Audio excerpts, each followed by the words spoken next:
like that. That's good for you. All right, everybody. Thank you very much for being here today.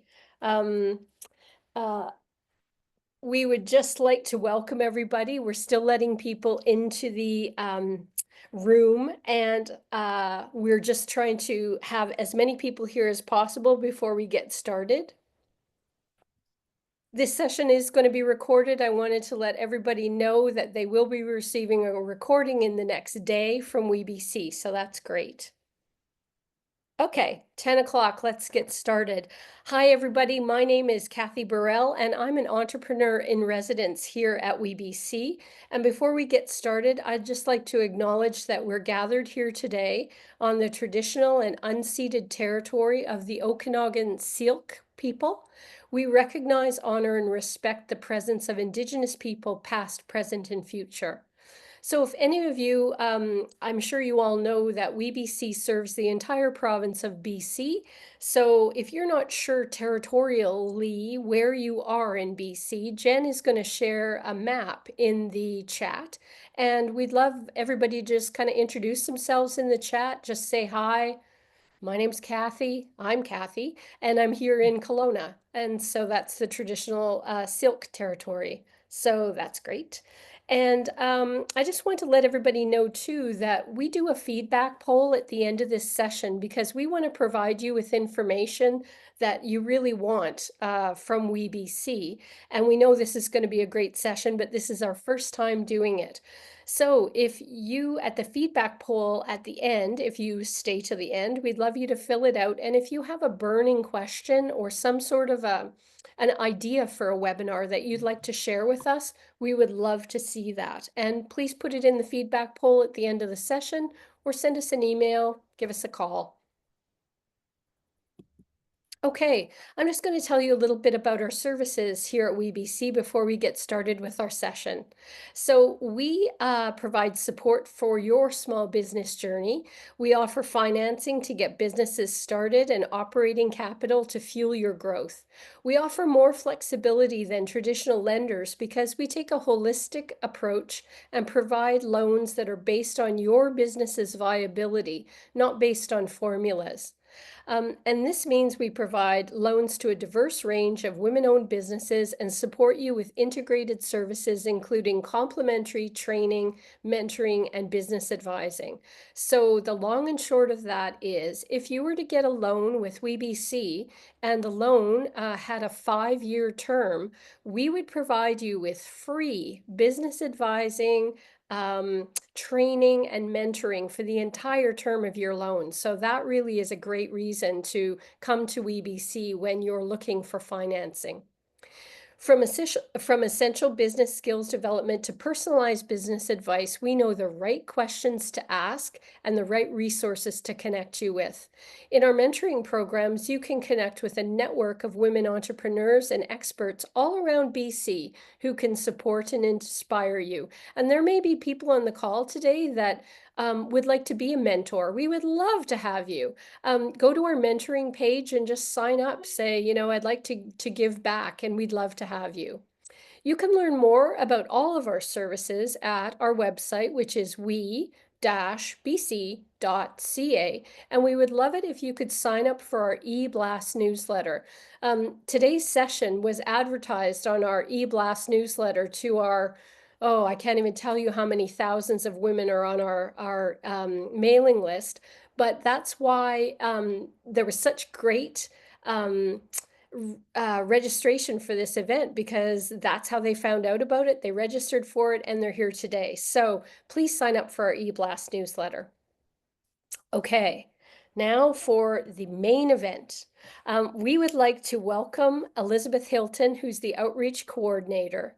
And I just want to say that understanding and managing the Provincial Sales Tax, PST, is essential for small business owners, especially as your business grows. I had a clothing store for 18 years, and I remember PST and then later GST.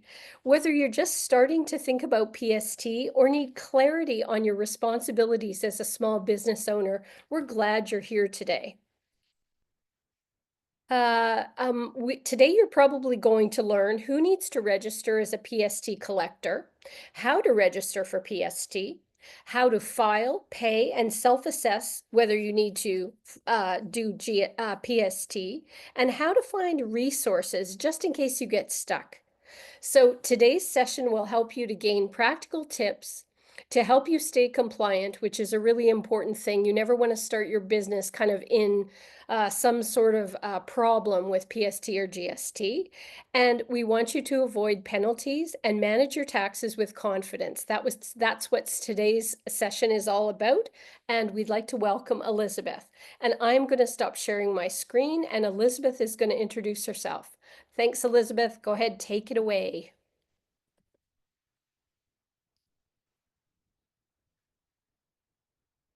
Elizabeth, oh yes, are you muted? No, you're not. I am not now.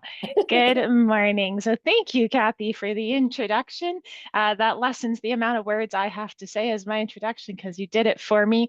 So we are here for navigating PST, and exactly what Cathy said, I can't summarize it better than she did. As mentioned, my name is Elizabeth Hilton. I'm actually with the Ministry of Finance with the Government of British Columbia, and specifically today, obviously, talking about provincial sales tax. You will hear me call it PST going forward because provincial sales tax 10,000 times said in one webinar is a lot. I do want to note I'm not alone. So I have one of my colleagues with me. Her name is Jay Park, and I am going to do the most of the speaking and the presenting, and then so that you'll hear a different voice, Jay will come on the line to answer your questions. As Cathy said, if you would please put the questions into the chat as we go. It gives Jay a moment to kind of look at your question and figure out what the response is, because PST is complicated, right?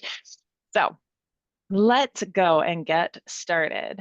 So uh, as a business owner, you may have some responsibilities regarding the PST. So to fulfill these responsibilities and comply with the PST legislation, we suggest that you kind of look at it as 4 steps that you need to follow. So the first is to educate yourself on what's taxable and who needs to register to collect PST. You're here, you're educating yourself, you're working on step number 1. Once you know if your business needs to be registered, then the next step is to actually register to be a PST collector.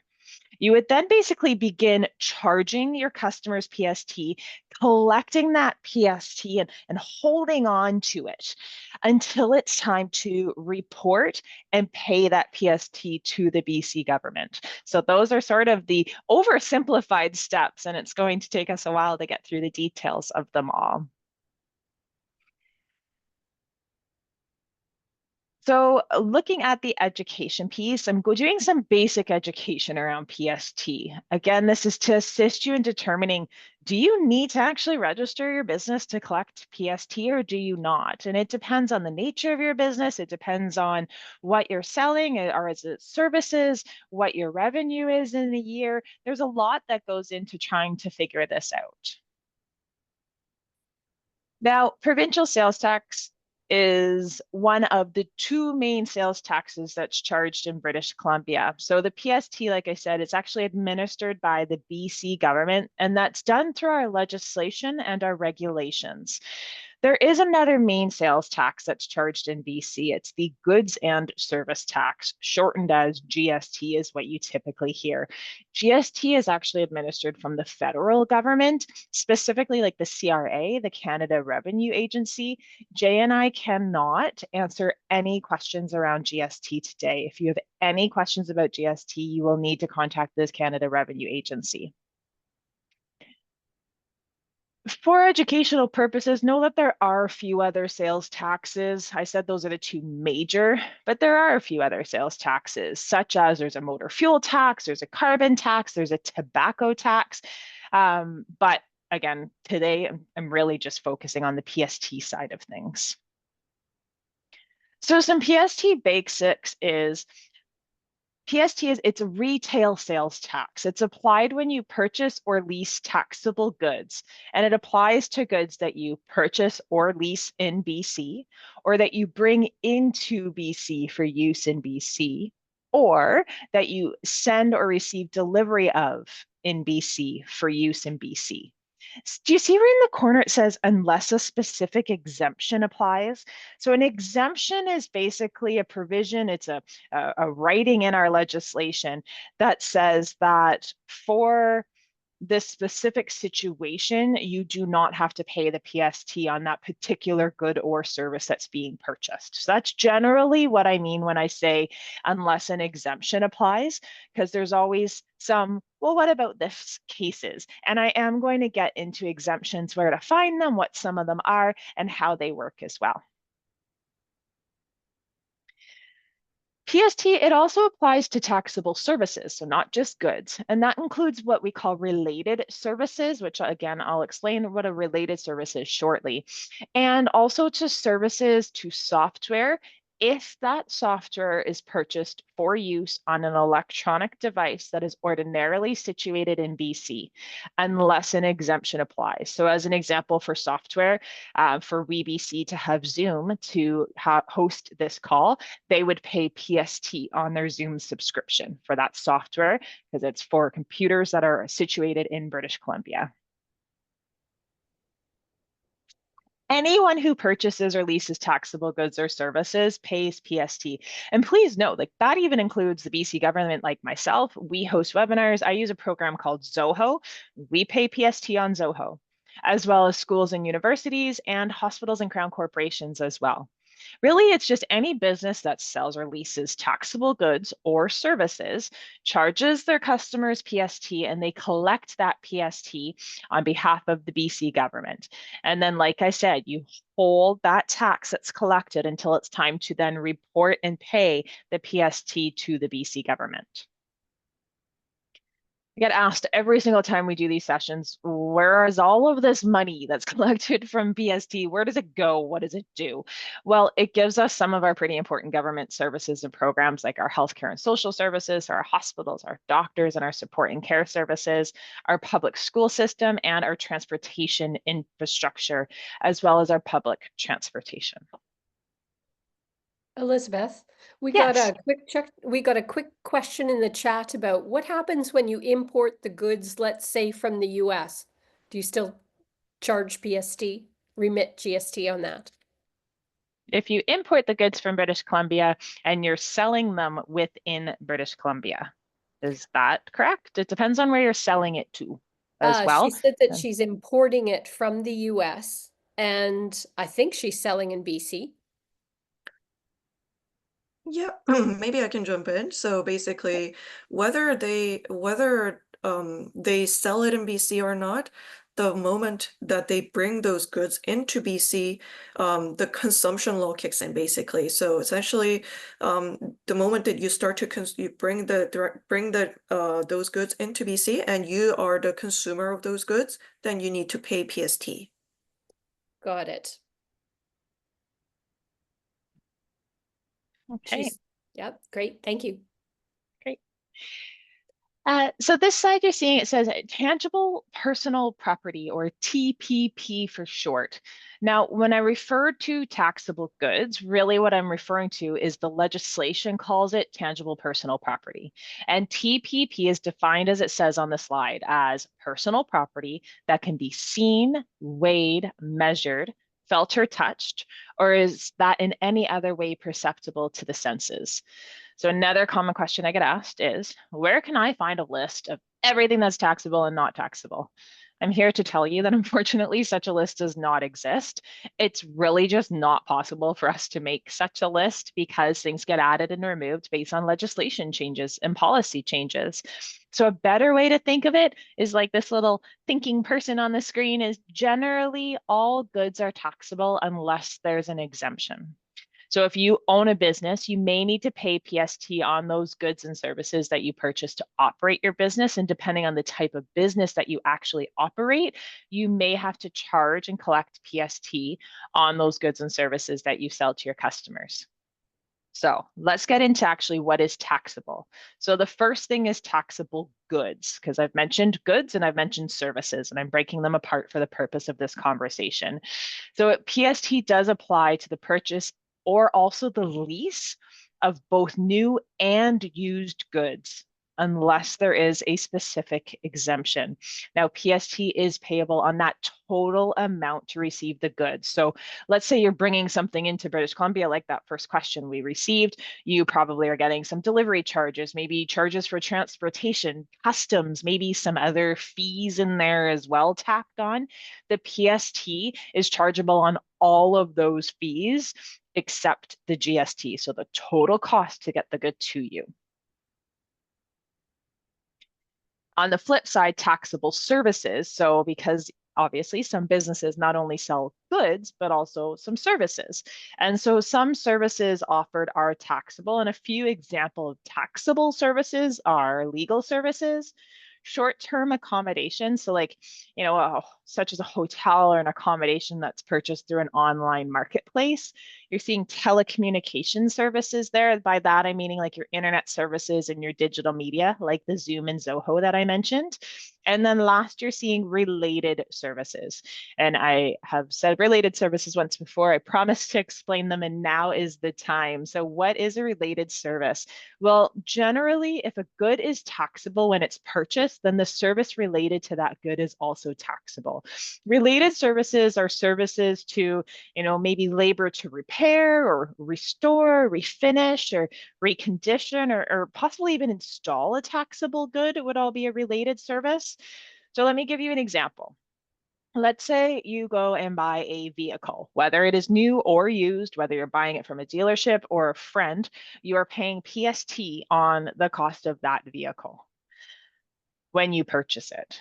Later, you get an oil change, hopefully, and that is your related service to the taxable good is the oil change. So the related service of the oil change is also taxable. Let me give you another example. Let's say you have a secondhand shop that you run and you buy a secondhand couch. Well, when you buy the couch, it is a used couch. You should have paid PST on that couch. You have it in your store. But before you can put it into the store to sell, you need to reupholster that couch. Well, the reupholstering of the couch is the related service to the taxable good of the couch. So reupholstering something would have PST. If you were charging a customer to reupholster their couch, you would charge the PST on it as well. There is a bulletin covering this topic, and it's bulletin 301 related service. You see that on the bottom right-hand side of the screen with the little eye with the circle. And you can find more information about bulletins on our website.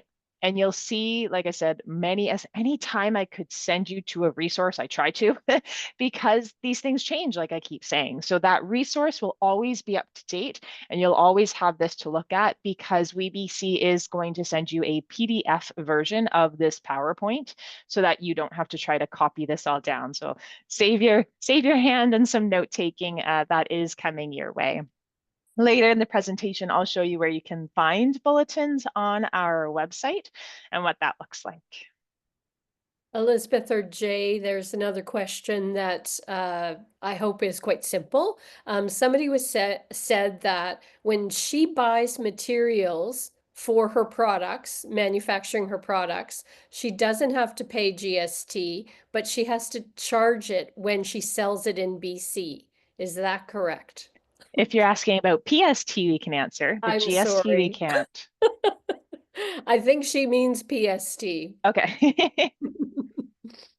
Yeah, so basically there is an exemption. So essentially, this exemption, so exemption meaning that there could be many different cases that where the purchaser can be exempt from paying PST when they acquire goods or services. So this exemption, there is an exemption for purchasers to purchase raw materials that are to be incorporated or fabricated or implemented into their final retail products for retail sale.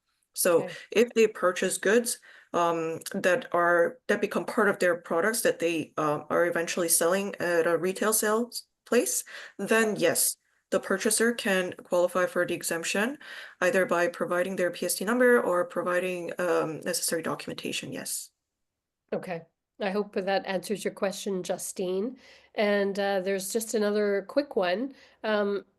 with the fires in LA, I'm sure this is on everybody's mind. Kimberly wants to know, when you bundle emergency supplies in a pack for retail, are they no longer PST exempt? So is PST charged on emergency supplies, water and food, things like that? Jay, that sounds like a tough question. I mean, so generally, there is no PST for food for human consumptions except for soda beverages and liquor. So water, food, it's not really about whether it's an emergency supply. We kind of categorize it differently. So water, food by default, they are not charged with PST in BC. Now, Okay. other emergency supplies, I don't know what's included there. And please note that my response today is based on the information that's provided here. So it might not always correspond to like what you intended to ask. So if you still have some questions, please do give us a call later. I think Elizabeth will have our contact number later. But yes, emergency supplies only just by looking at it, there's no like specific exemptions unless there's like there is one closed exemption category that I can think of is the safety equipment and protective clothing. There is a publication or bulletin there, so I would recommend you reading that bulletin. Okay, that's a great reminder. Thanks, Jay, that after this presentation, you will receive the recording, but you also will receive contact information for Jay, who is the expert on PST. And so, yeah, some of these questions we might not be able to fully answer today, but we'll let Elizabeth keep going. Thanks, Elizabeth. Thanks, Jay. Yeah. And so that Jay doesn't get scared, it's for Jay's team that responds to all of these questions. So we'll give you, in that way, in case Jay's on vacation, you'll still be able to get a hold of somebody. Wonderful. Okay, so the actual tax rates, because you're probably thinking, well, what is the PST? Generally, it's 7%, right? That we kind of know, but it does depend on what you're purchasing. So as an example, liquor is always 10. Vehicles that are purchased from a dealership, the PST is 7. However, there may be a higher purchase rate on, depending on the cost of the vehicle, like on higher purchase priced vehicles, the tax rate is increased, which is why you're seeing 7 to 20% on the slide. And then confusingly, there's a second spot that says vehicles, boats, and aircrafts. But as you see underneath, it's for received as a gift or if it's purchased privately. So that's the difference between the two. So if you're purchasing it from a friend, a vehicle, then the tax rate is 12 to 20%, depending on the price of the vehicle. You're seeing short-term accommodations there, which is 8%, but in brackets, you see plus possible additional MRDT. MRDT stands for municipal and regional district tax. So as an example, Victoria and Vancouver, the hotels in Victoria and Vancouver charge an additional rate of MRDT, which is 3%. And then in a more remote area of British Columbia, MRDT is not charged in all areas. And the last thing you're seeing is vapor products. So this is a really good example of something new. This changed in 2020, that vapor products changed from a normal general tax rate up to 20%. People always ask what is considered a vapor product. So this one I have to read. Vapor products include vaping devices, cartridges, parts, and accessories for these devices, as well as vaping substances like which also include cannabis e-juice, is considered a vaping substance, therefore falls under vaping product. All right. We've talked about, or I've mentioned exemptions a few times, so let's talk about it. As I previously mentioned, an exemption is a provision. It's something written that says you do not have to pay PST on the good or service that's being purchased. And some exemptions are automatic. So that means you like walk up to the till, you hand them a piece of, a toddler's sweater that is automatically does not have PST applied to it. While other exemptions require documentation. So therefore, like the PST would actually be charged at the till if documentation is not received. The documentation is typically an exemption certificate, but it depends obviously on what it is that you're looking for an exemption of. So let me give you an example. I've alluded to it already. If you are going into a clothing store, let's say Winners, because they sell everything from child, toddler things all the way up to adult, and you walk up with a toddler's like a T4, toddler size 4 t-shirt, you automatically are not charged PST because children-sized clothing and footwear for children under the age of 15 automatically are exempt from PST. But let's say you buy an adult's sweater and it's for your 14-year-old child. Well, technically, it's for a 14-year-old child under the age of 15. It should be exempt, but the retailer doesn't know that because it's an adult-sized sweater. So what you would need to do is to fill out an exemption certificate. You give that to the retailer. They then remove the PST from your purchase and they save that exemption certificate so that later, if they're audited, they can say, oh, well, we didn't charge PST on that adult sweater because it was actually for a 14-year-old child. See, we have the exemption certificate filled out. Here are some really good examples of exempt at the point of sale. So automatically exempt. You do not need anything. You walk up to the till, you're not charged PST.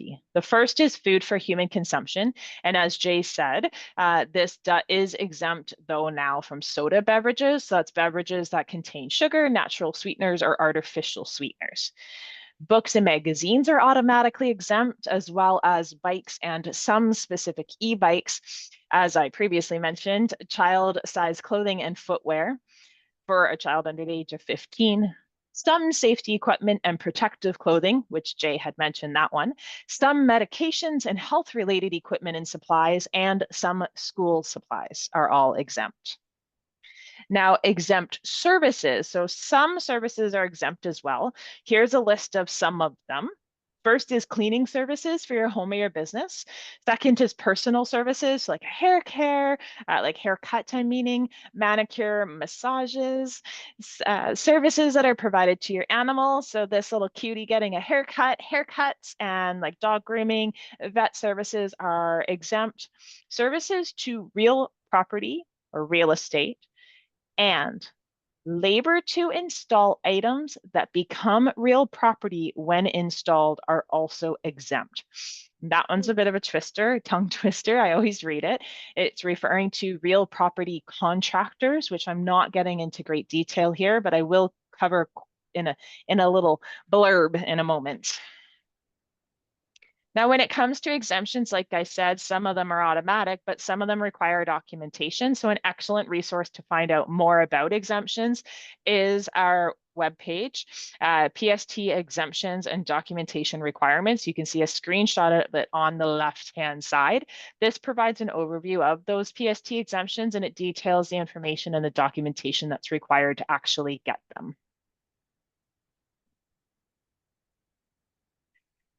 Now, tax on business assets. So the first thing you're seeing is purchasing or leasing of business assets. And that's because to operate your business, you may need to actually purchase or lease some goods, such as, maybe equipment and or supplies.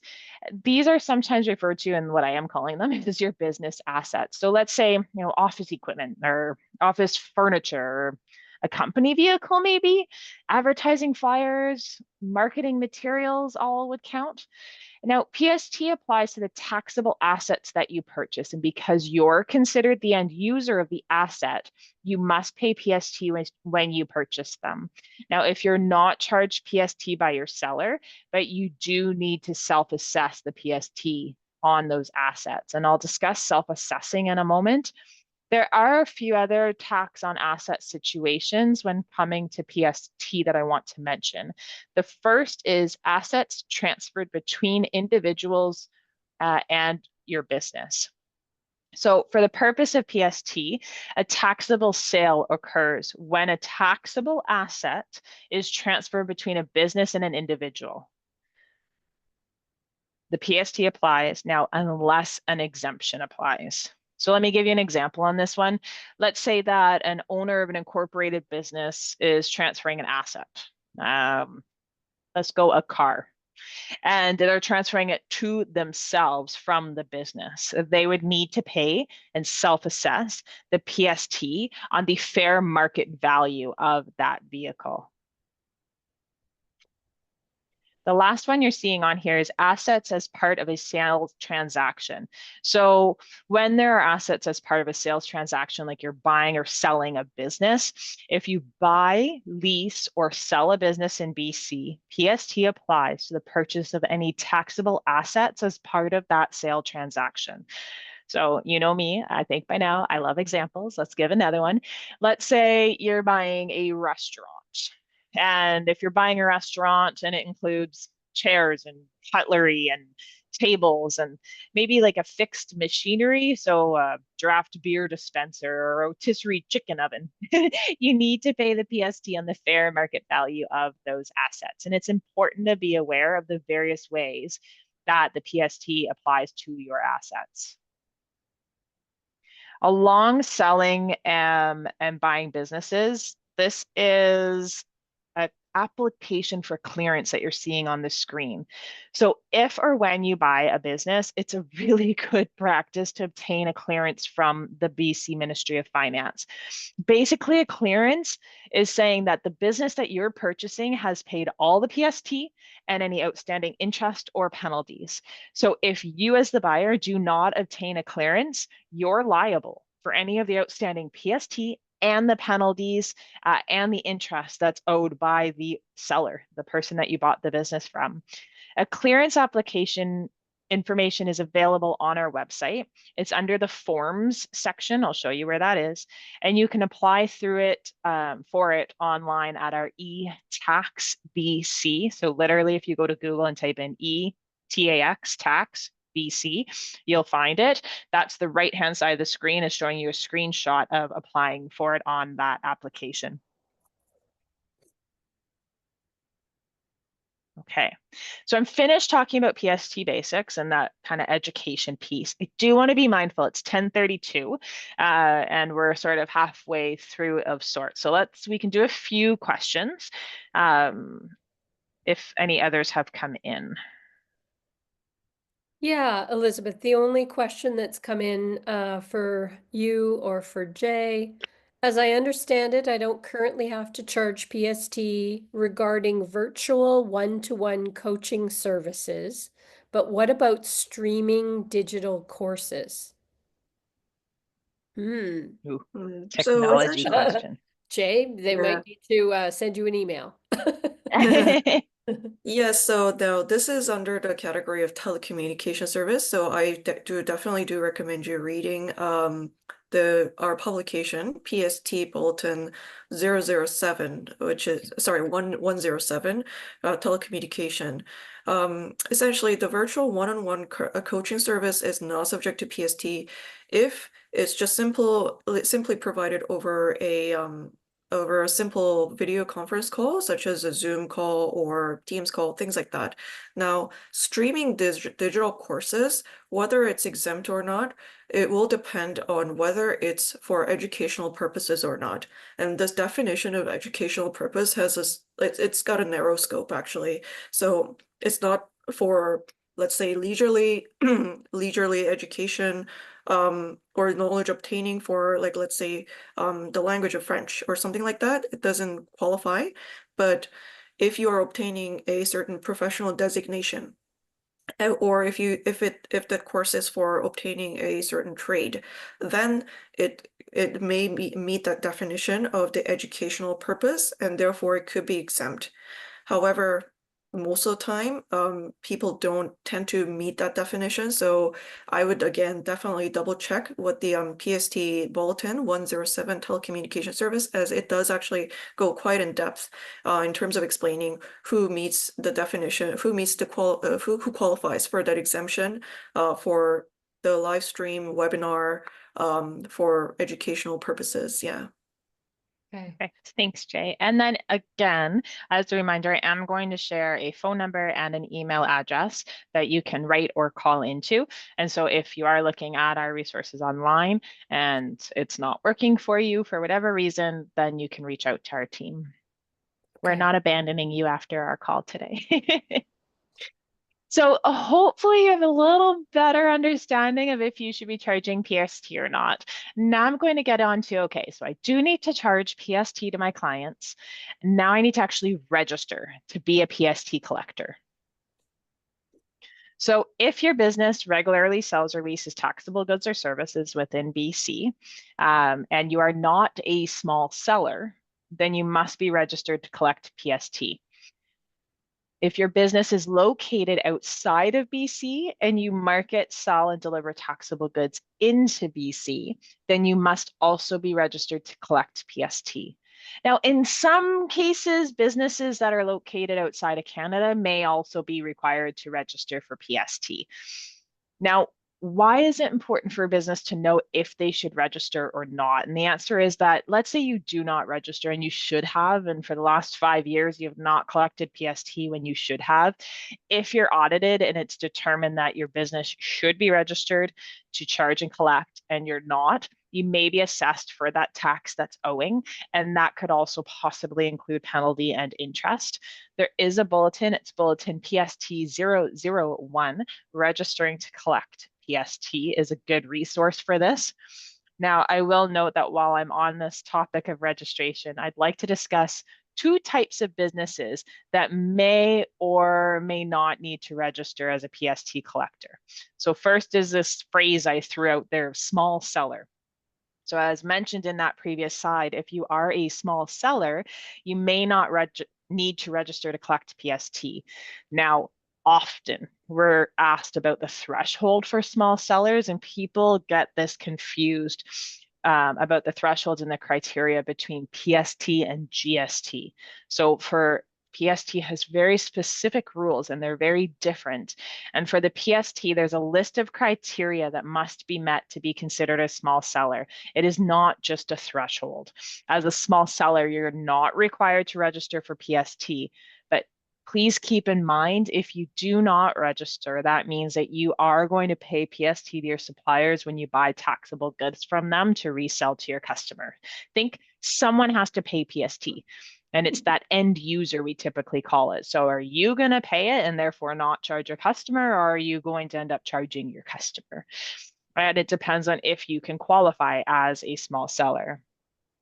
On the flip side, like I said, if you don't register, then you're no longer a small seller.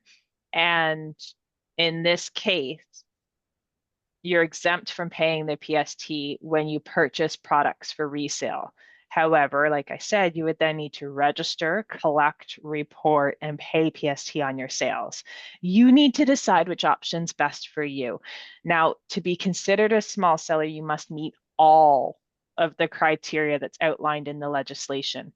So that's why it says you may be a small seller if your business is located in BC and you sell taxable goods and services, and you have $10,000 or less in gross revenue from retail sales over the last 12 months, and you forecast or project that your gross revenue over the next 12 months will be $10,000 or less.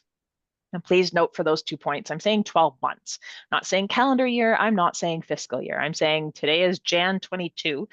So from Jan 22 this year to last year, was it $10,000 or less in gross revenue? And from Jan 22 this year to next year, was it $10,000 or less in gross revenue? And it's important to know where you sit in this, because if you go over that 10,000, you automatically become that you are no longer a small seller and you must register to collect PST. Last is you may be a small seller if you have not sold goods at wholesale in the previous 12 months. So for instance, by that, I'm meaning like sold goods to another person for them to sell. On the flip side of this, you are not a small seller if you sell from a fixed location, which I'm considering like a shop or a home-based shop that clients are visiting. Let's say you have a home office that's in your garage and it's more like a storefront and people come to your garage, to that home office, to get things, to purchase things. Then that's a fixed location. It's a home-based shop. You're not a small seller if you regularly sell goods from what we call an established commercial presence, like a kiosk at a mall or a rec center or a regular booth at a market. You're not a small seller if you sell vehicles, boats, aircraft, accommodations, liquor, cannabis, vapor products, and you are not a small seller if you lease goods. So again, if you meet all of the criteria in both, you are a small seller and you're not a small seller, then you can choose to register for PST or you can choose not to. Completely up to you. There's a bulletin on it. Bulletin PST 003 is for small sellers. The next type of business that I want to mention that may or may not need to register as a PST collector are real property contractors. Now, when we say a real property contractor, I'm referring to the trades like plumbing, electrical, roofing, carpentry, landscaping, things like that. If contractors only install goods that become a part of real property, they generally do not need to be registered as a PST collector. So for example, a gardener is installing a plant actually into the garden. They're digging in the dirt, they're putting it in the garden. That plant has become a part of real property. So there's no PST on it. But that same gardener takes a plant and puts it into a pot, and the pot is sitting on your porch. That plant has not become a part of your real property. You can just pick up that plant when you move or just are sick of it and you can take it away. So because of that, there would be PST on the plant in the pot. So this example, please know, is a little bit oversimplified. There's a lot more on this topic. And I will plug that we actually have a real property contractor webinar. It is a free webinar. It's on our website at gov.bc.ca/PST. We're running one in the second week of February, I have in my mind. And it's an hour and a half. And so please join us there. But on our website, there's also bulletins and there's a little video and there's some publications and there's a lot of information around real property contractors. Okay, so you decided I'm not a small seller, I'm not a real property contractor, and I'm selling a good that I should be collecting PST for. So if you've been listening to this and you realize you fit that category and you need to register as a collector of PST, there's a few ways you can do this. You can do it online or at a Service BC center or by mail. If you still have a fax machine, you can do it that way also. Now, once you're registered, you'll actually get a letter that has your PST number and the details about your filing frequency. So how often do you need to file for your PST? You may need to file, monthly, quarterly, semi-annually, annually. Your reporting frequency, your reporting period is determined when you register. And so we look at the type of business you have, the volume of your sales, and that tells us how often you'll need to report your PST. If you often purchase goods for resale or goods that are incorporated into other goods for resale, you may want to provide your suppliers a copy of this letter as they require your PST number to provide you with the resale exemption.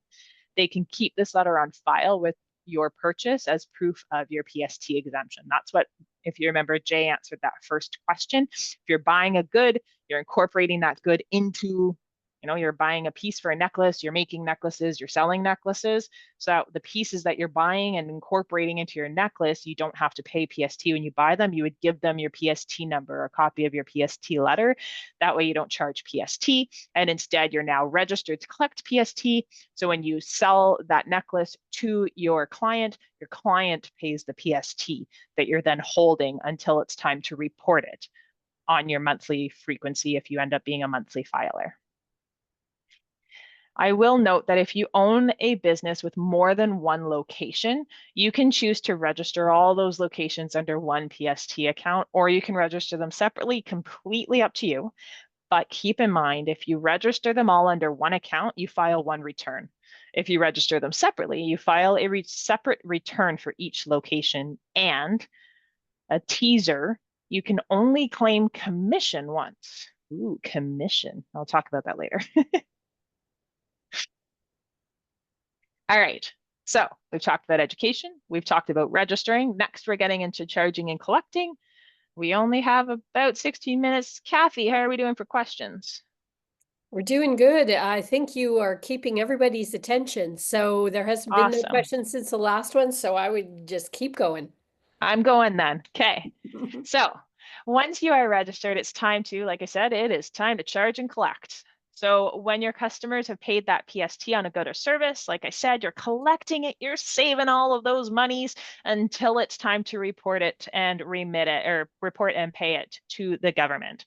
So let's get into how to report and pay, because we are charging and collecting. So you just saw that, just because people miss this, I just talked about that you're charging and collecting, so you're holding on to it.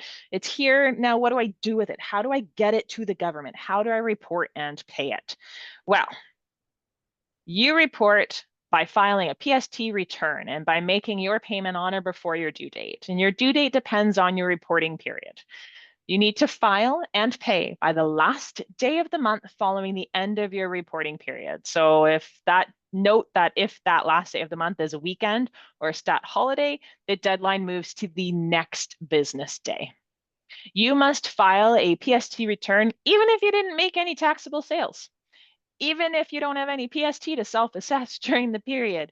Once you're registered to collect PST, then it's important that you still file every time, even if you have nothing to report, because it tells us there's nothing to report, not that you just didn't forget, and that way it doesn't raise like a red flag of sorts. So let's say you just took a month off, or maybe unfortunately you just had no sales this month, you still need to file your return, okay? Now, generally, I've been saying you pay a PST when you purchase or lease taxable goods or services that you use to operate your business, that you aren't reselling, right? You're the end user, like the chair for your restaurant. However, if you're not charged the PST on that chair for your restaurant, you need to self-assess the PST that is due. And if you have a PST number, which you're registered to collect PST, you should have one, you self-assess the PST due on your next PST return. You need to file and pay that self-assessed amount by the last day of the month following the end of your reporting period again. There is a guide to this. It's a guide to completing the PST return. Again, you can see it on my little handy information bubble at the bottom right of your slide. Now, on the flip side, if you do not have a PST number and you're still here listening and you've educated yourself, you don't need to register to collect PST, maybe you're a small seller, but I bought a taxable good or service without PST. You still need to self-assess the PST that's due. Only you can't use it in your next return because you don't do returns. So you need to file a casual remittance return. It's a FIN 405 is the fancy number of the form. And again, you would need to do that on or before the last day of the month, following the month that you purchased or leased that taxable good, okay? So again, you have some options. How do I file and pay this thing? Well, you can do it online at eTax.bc. Again, that's free. There's no hidden fees or anything weird like that. You can do it in person at some BC locations. You can do it by mail, or you can do it through your bank. I'm doing that because every bank's different. I don't know where you bank. I don't know what they offer, but some banks, they let you do it. You'd have to ask your bank if that's a service that they offer. Now, remember I teased you with commission. I'm here to tell you what that tease was. If you're registered to collect PST, a bonus of filing and paying on time is that you're entitled to receive a commission. The amount of that commission you're entitled to is calculated on your PST return. You're allowed a commission of 6.6% up to a maximum of $198 when you file and pay on time. Now, a reminder, if you have more than one PST account, you can claim commission only on one of those accounts. Now, on the flip side of this, the disadvantage when you file and pay late, even by 1 day, is that you could be charged penalty and interest, and you would also lose your commission.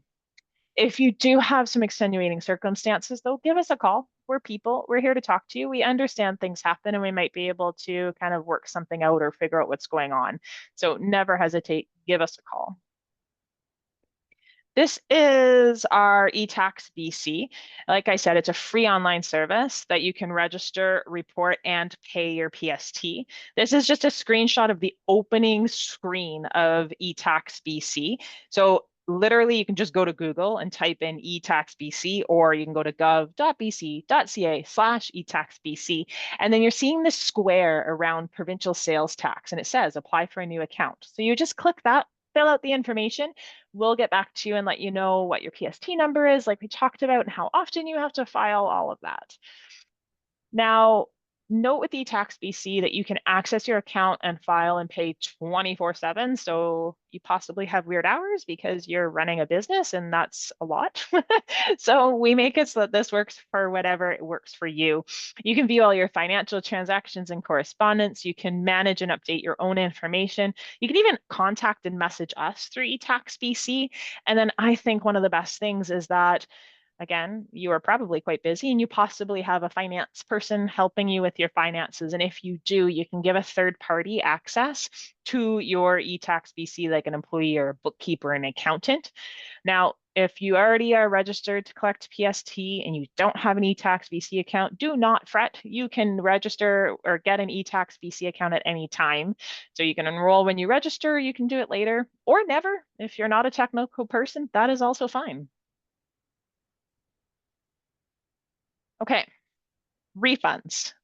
Well, as a collector of PST, there's times where you provide a refund or a credit to your clients, and it's only fair when you refund the PST to your client that we give you the PST back.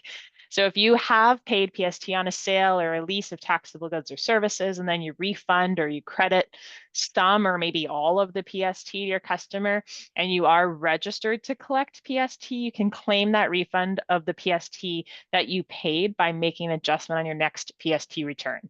Example, just like deducting the amount of your refund from the amount of PST owing.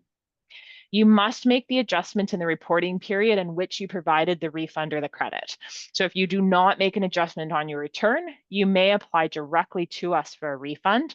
Sellers may refund or credit PST within 180 days of the date the amount was paid or charged. Refund claims must be received by the ministry within 4 years from the date it was paid. Again, more information. My little I says Bulletin PST 400. There's a thing called an audit. It's a thing. It's a formal examination of your financial records. It ensures that you're charging, collecting, and filing and paying taxes correctly. Note that if you are audited, an auditor is there to make sure you're paying the right amount, like the correct amount of tax, not the most amount of tax. Often our auditors are out and they actually find out that we owe you money and we'll give you the money. Auditors, they're there to ensure a level playing field. It's only fair that if you're selling product A and someone else is selling product A down the street, that they're charging PST and you're charging PST, and it makes it fair. No one's getting an undue advantage. Your business could be chosen for an audit for several reasons. It could just be we're focusing on your industry right now. It could be a referral from another audit. It could be a request for a refund, for really a handful of reasons. Sometimes we just randomly select people to audit. So it could happen for a few reasons. But I will note, if you do discover, like let's say you've been in business for a couple of years, you're here with me today and you say, oh my goodness, Elizabeth, I should have registered 5 years ago. If you discover that you should have filed and paid PST, but you haven't, instead of waiting to be audited and face penalties and, give us a call, make what we call a voluntary disclosure. There are specific criteria around making a voluntary disclosure, but ultimately you could avoid some penalty charges. So just visit our site to see. It's called the Small Business Guide to PST. That outlines voluntary disclosure for you. Okay. So we're pretty much done.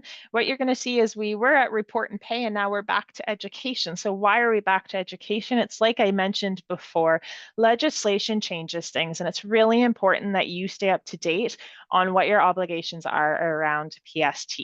So in order for you to stay up to date, there's resources, and let's talk about those resources. The first resource is that you may want to actually appeal a situation that you disagree with. Right? Maybe an action or a decision we've made and you disagree with it. Well, maybe it's an appeal of a notice of assessment or a denial of a refund. There are some specific timelines around appeals. So just make sure that you know what those timelines are. And there's a bulletin regarding appeals. It's Bulletin Gen 002 is appeals. But the most important thing for resources is probably our website. This is a screenshot of the main PST page. As you can see from the square, you'll notice it says exemptions, register to collect, charge and collect, report and pay, refunds. I could go down the list, but it's all things we've talked about today. And I was really careful putting this presentation together to make sure the wording I use matched the website. So you can go to the website and it'll make more sense for you. What you're seeing is a giant arrow to what says publications, but I've put bulletins there because I keep talking about all these bulletins that you can go look at, and the bulletins are found within the publications section. Right above publications, you can see forms. I didn't highlight it specifically, but forms is there. So like your exemption certificate would be under forms, or a refund request would be under forms. And then possibly the most important of all, the oval that's there around subscribe for PST and other tax updates. What that is if you click that, it'll bring you that you will see a list of all of the different taxes. And so you would choose PST as an example. And anytime anything changes around PST, we will proactively email you. Please know that we have a privacy impact assessment that says we will not use your email for anything other than this. So we won't let you know there's a webinar coming up. We won't let you, we will only contact you because vapor products are now charged at 20%, because soda beverages are no longer included for food for human consumption, because all of those changes as they happen, we update the web, we update the publications, and we email anyone that's on our distribution list that a change has happened. So it's a way to proactively stay up to date. This is our information. So our taxpayer services, the phone number that you can call to ask questions. I typically encourage to email, because when you email, please, please, please put as much information in there as you can, especially like example, telecommunications. Well, all those little differences, like Jay mentioned, is are you using it for this? Are you using it for that? What system are you using? Are you put in everything you can possibly put in? One of our team members will look at that, look at the legislation, figure out your response, and email you back an answer. Okay. We understand PST is complicated. It's not just you trying to run a business. It's everybody. PST is hard. There's a lot around it. So make us work for you. That's what we're here for. Give us a call, give us an email anytime. That's really the end of my presentation. So typically I say it's time for questions, but during questions, I like to leave up this contact us just in case we tell you need to write in with that answer. For sure. We've got a couple of questions that I missed, and a lot of them have pretty specific details to them. So why don't we get through as many as we can? And then, like I say, all this information, you can directly contact Jay and her team, and they will get back to you.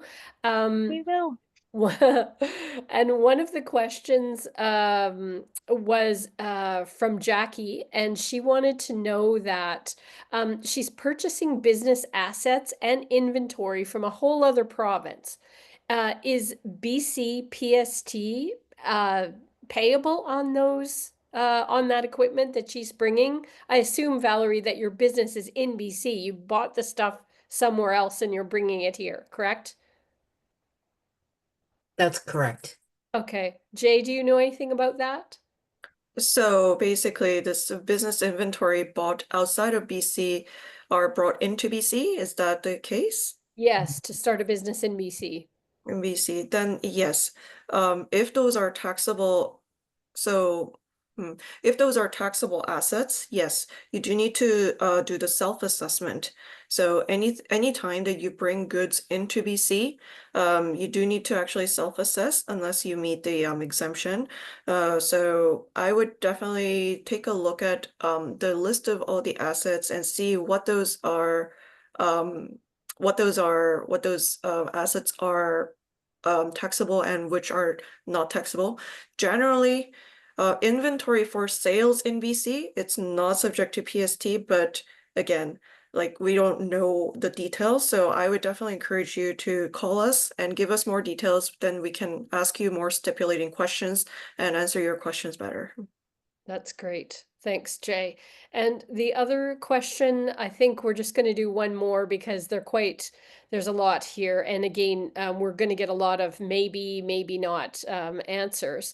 But somebody was saying that she is having trouble filling out the actual PST return form. She kind of thought that this webinar would be more about like how to do that. If you're having trouble like understanding how to do that, would that be a question for Elizabeth and Jay? Yes, you can call our team, the taxpayer services team phone number there, and we can walk you through. Great. As Elizabeth mentioned earlier, there is also a guide to complete the tax return form. So you can refer to that online resource first and then give us a call with specific questions. That'll help. That'll be helpful. Super. Okay, so Elizabeth, we've got a couple of minutes left. I just have to finish. So do you want to stop sharing your screen and I'll share mine and I will thank you formally. Great. Okay. So here we go. Thank you very much to Elizabeth for being our panelist today. It was fantastic. Thank you very much, Jay, for answering all those questions.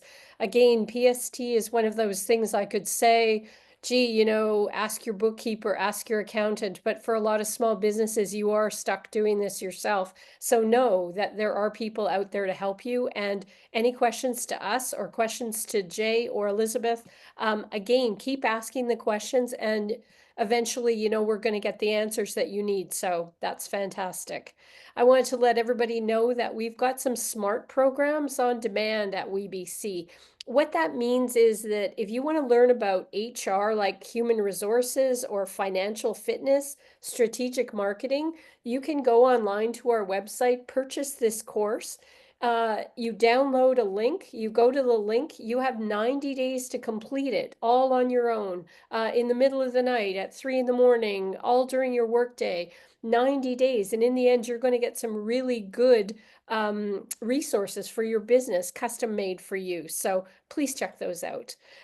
This is our next couple of webinars coming up. We've got them all the time. If you sign up for our eBlast newsletter that Jen put in the chat, you'll get all these information from us. And 99% of the time, you can sign up for a webinar right from the email, which is fantastic. Okay, what am I doing now? Okay.